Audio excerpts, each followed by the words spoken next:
Hey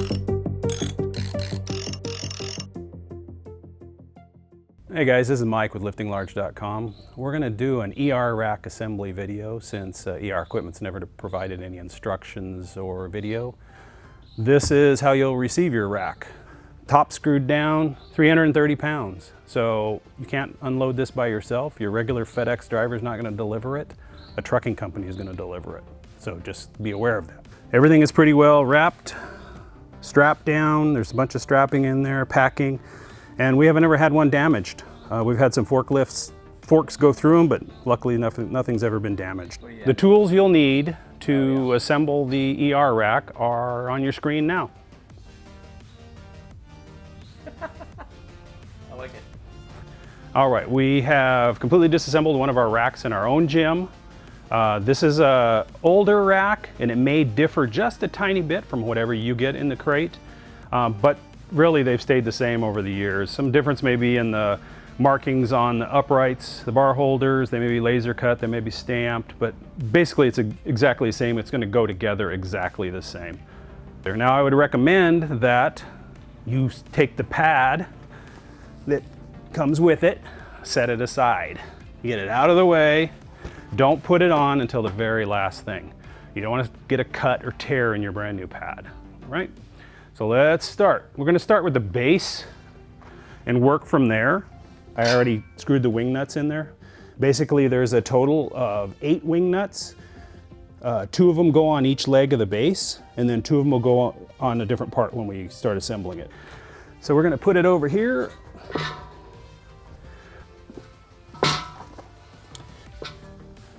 And in between them is this wedge.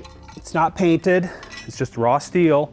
It goes in between these to secure these together. These are going to slide in with the threaded end to line up with the threaded hole there. You may have to get a hammer and just tap them in, but they won't be very hard.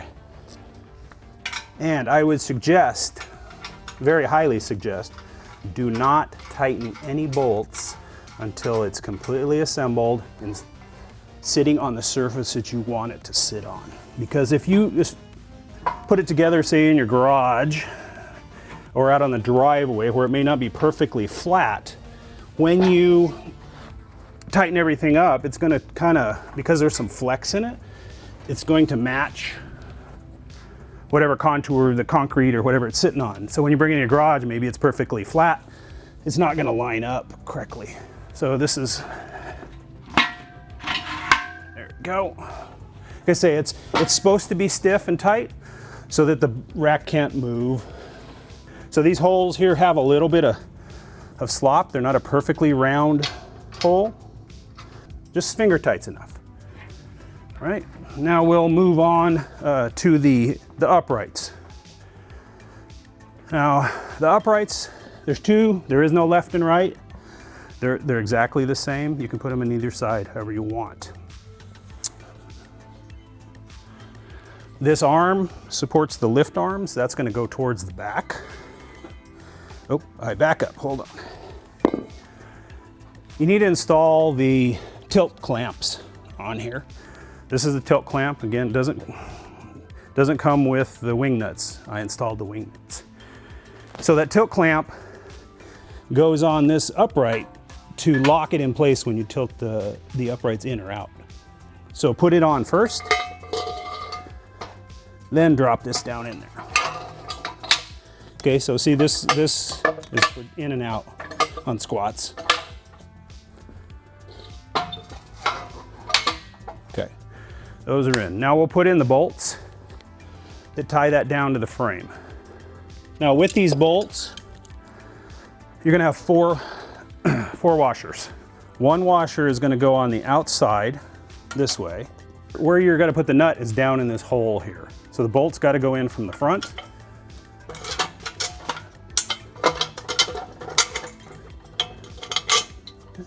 And then these remaining 3 washers are going to go on that bolt. And the reason it does is because there's a little relief in there and you can't get the nut. You can't get a wrench on the nut without these washers in place. So you're going to squeeze your fingers down there, get those on, and then let's get the socket set up. You can use a pair of pliers if you have them. I'm gonna get that started. Now this one you can tighten up because this one never fully, you don't ever fully want to tighten because then you can't do this and you want to be able to tilt it. So you can take a 19 millimeter box end wrench, stick it down there and tighten it. Just tighten it up so it's snug, but this still moves freely. I don't have a 19-inch box end wrench here. I forgot it. So I'm taking a straight screwdriver, sticking it down there, putting it against the flat of the nut and turning it. Doesn't have to be tight. Again, it just has to not get into the self-locking part of the nut and stay like that. I know this is super exciting stuff. And if you find a better way to assemble it, then go for it. But this is the way I've always assembled it, and our racks have been moved to several of our different gyms over the years, and it's just, and we've done, I know we put on a bunch of meets, so they've been moved a bunch of times. And I'll show you when we get to the end, if you're going to transport it, just move it to a meet or just to another location without fully disassembling it, what the easiest way to do it. These racks are designed by ER to basically fit into a small car, because they were designed in Europe and they're used over there originally, and everybody just has cars over there. Nobody has a big 4x4 truck with an 8-foot bed to haul stuff around. So it can be broken down pretty small.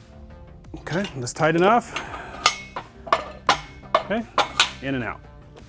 All right, we're gonna drop in the bench piece here, the funky thing. This is the part that people have problems with most of the time. You can put this together with the bench beforehand, but I suggest just putting it in over here. Then it's supported, okay? So nothing you have to bolt there. I mean, when you get it all together, you can lock the bench in place with that if you want to, but now it's freestanding. Won't fall over when you put the bench on it. The bench has a wedge-shaped piece here and a wedge-shaped piece on the head support. It sits like that. All right. This has two 17 millimeter 1-inch bolts with a washer and screw into the head. This is stuff you'll never need to take apart again. Again, finger tight only until everything gets installed. Let's actually drop the uprights in first. It'll help explain the lift arms installation. Okay, I'm just gonna drop those in place. Okay, I am gonna get the lift and support pins. It's gonna come with actually 6. Okay, 4 of them are going to be used on the upper part, 2 of them are on the safeties. So we're just going to put one in place for right now. The larger part of the pin always goes on the inside.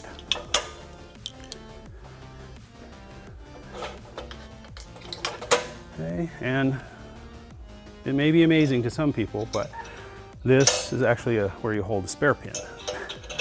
I get emails from people who want to know what bolt goes there. The bolt doesn't go there, that's just this pin saver. Okay, with the arms, there is a left and a right with the arms. This saddle here where the pin sits, this one side is larger to accommodate for the head of the pin. This doesn't fit in this side. So, since the pinhead is on the inside, if we don't want to put it on this way because this is the smaller side, so this is going to be the right side from the back. So we're going to put this over here. Now with this arm, you have 2 hinge plates, 2 bolts, 4 washers per. Okay, so let's hang the arms first. The reason that there's 4 washers because one's going to go at the head of the bolt.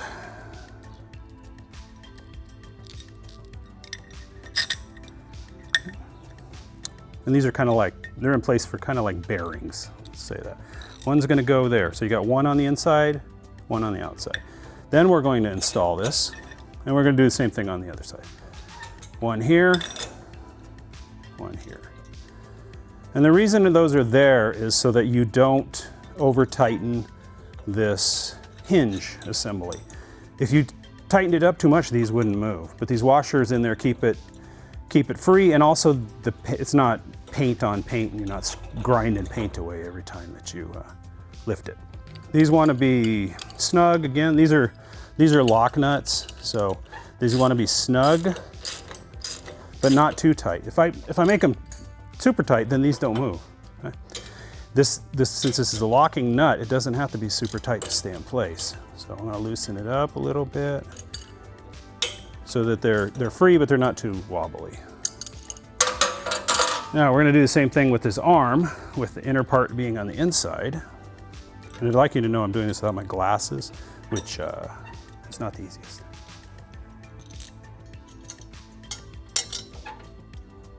All right, we'll tighten that up the same way we did the upper. Not too tight. Basically, I go till I'm a little bit snug, till it kind of stops, and then I'm going to back it off just a little bit so that it's free and not too.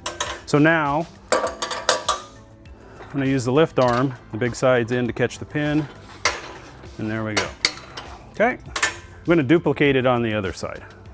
I'm pretty sure I know how to do it by now, because I'm the only one that ever does this in our gym. Not complaining, just saying.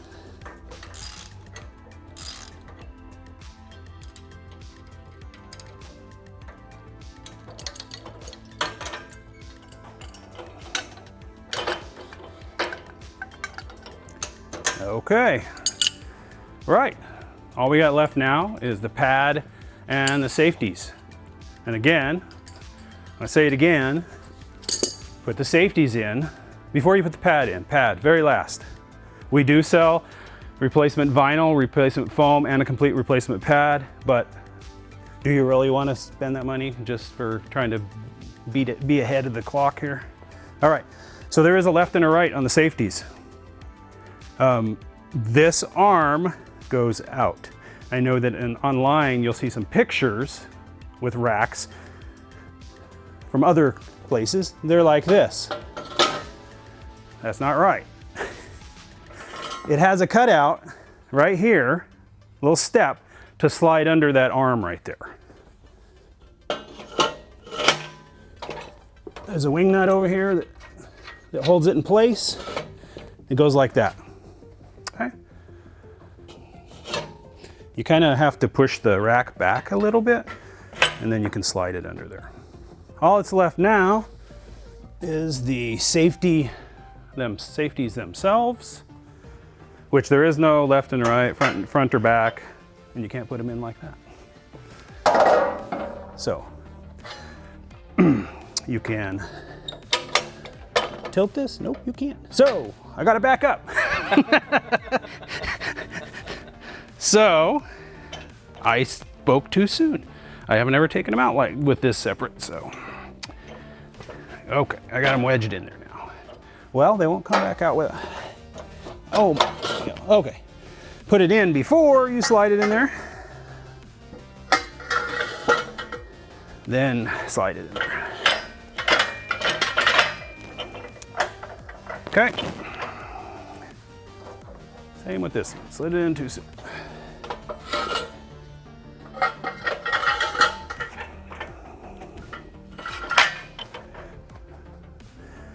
And this one is off. Why is this one? Oh, upright. I forgot my uprights in. Okay, there. Okay. You also get a pair of pins with those, and I accidentally put them over here. You get a pair of support. I got it too close. Pair of support pins with this.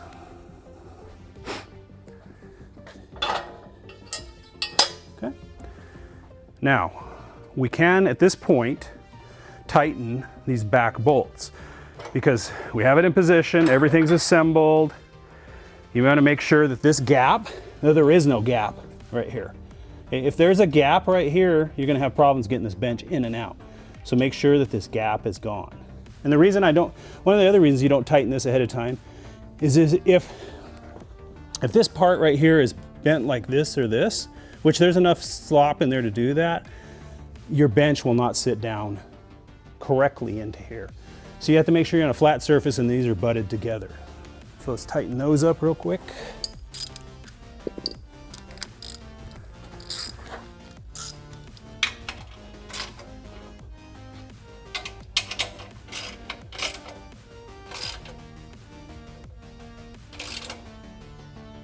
Okay, that part's done. All we got left is the pad. The pad is going to come with the nuts for it already installed on the back. 6 of them. There is no head or foot to the pad. So if after time your pad starts showing signs of lots of head wear on it, just unbolt it and flip it around, start using the other end.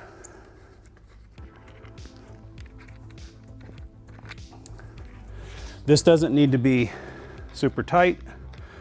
You remember there's a wood back, so a little tighter than finger tight, snug.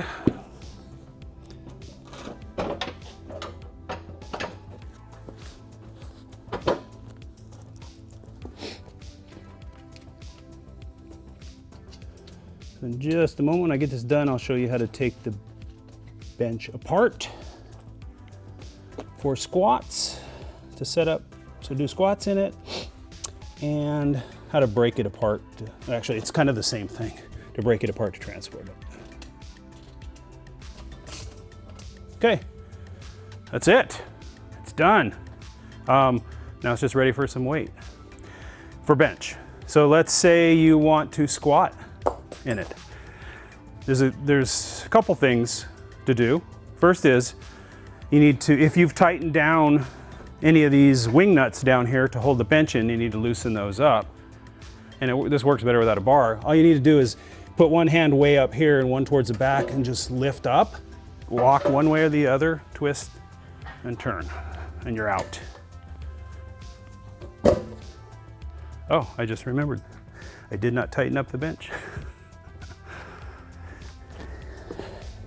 It was wobbly when I took it out. Let me get that back. 2 bolts.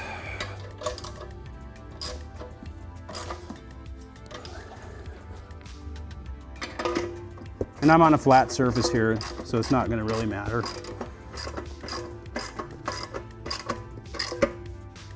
Okay, there. All right. So some people squat with these in, use them kind of like a safety when you squat, but to me, it's more of a safety issue, because say you have the bar up here,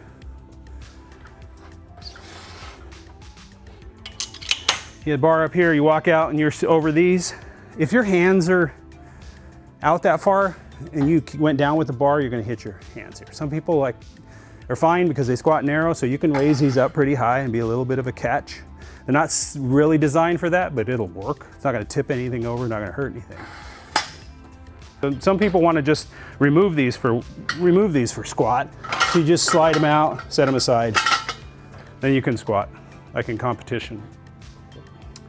I think that's pretty much it. So if you have any questions, feel free to email us, call us, chat. We have live chat on the website.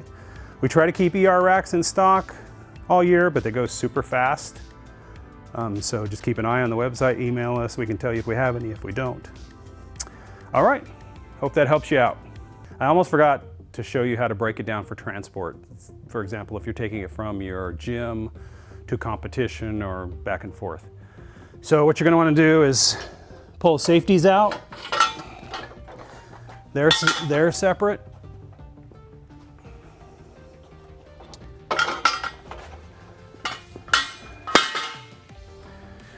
You're gonna want to lift the bench out.